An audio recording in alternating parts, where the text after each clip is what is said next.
Dobrý deň, vážení priatelia.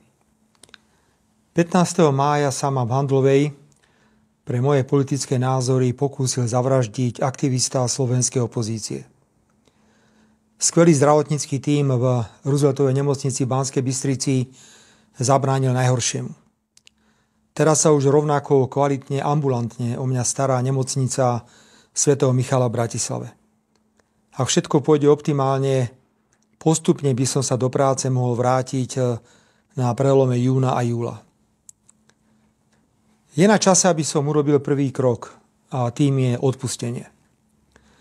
Necítim žiadnu nenávisť voči neznámemu človeku, ktorý ma dostrieľal.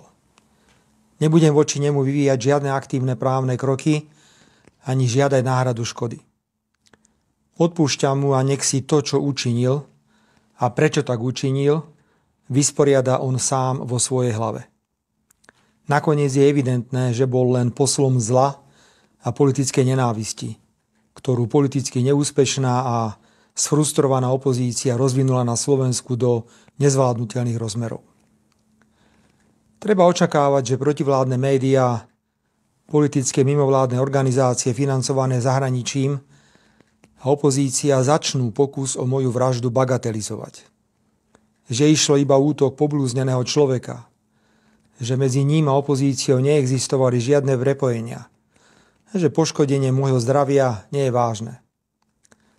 Vždy som si chránil svoje súkromie, preto aj teraz sa obmedzím len na konštatovanie, že útok mi spôsobil vážne poškodenie zdravia.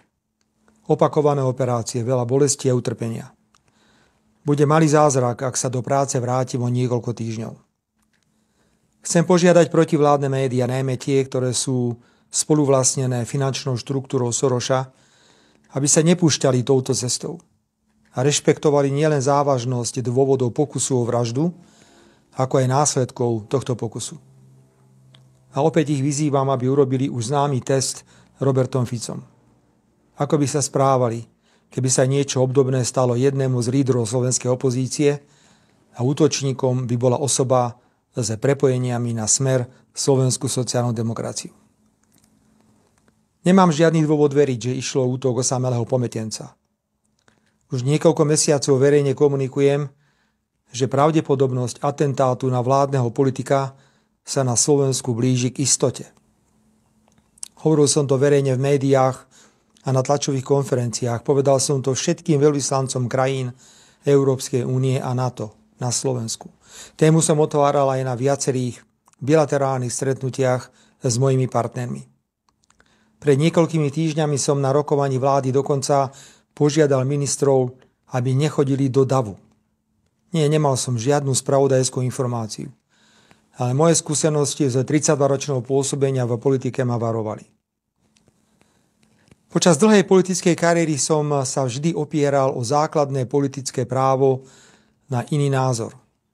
A principiálne nesúhlasím s politikou jediného správneho názoru, ktorú dnes tvrdo presadzujú niektoré veľké západné demokracie.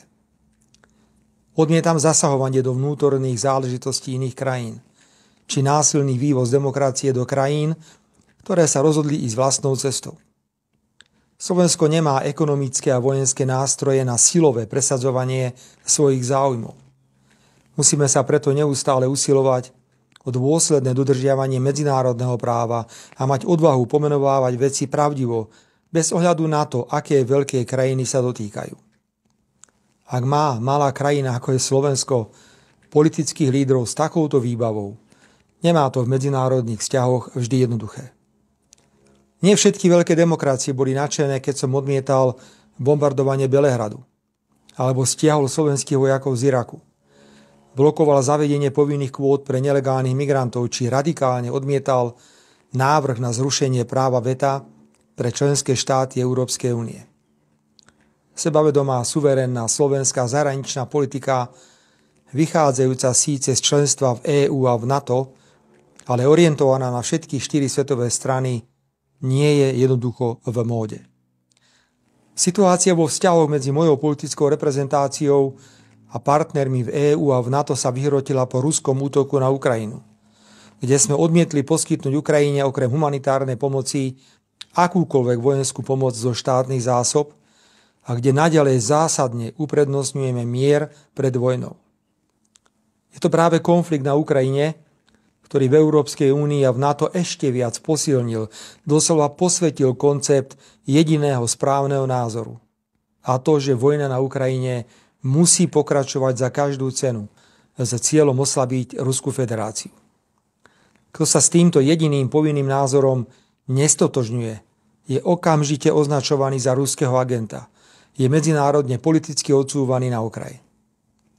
Je to kruté konštatovanie, ale v Európskej únii prestalo existovať právo na iný názor.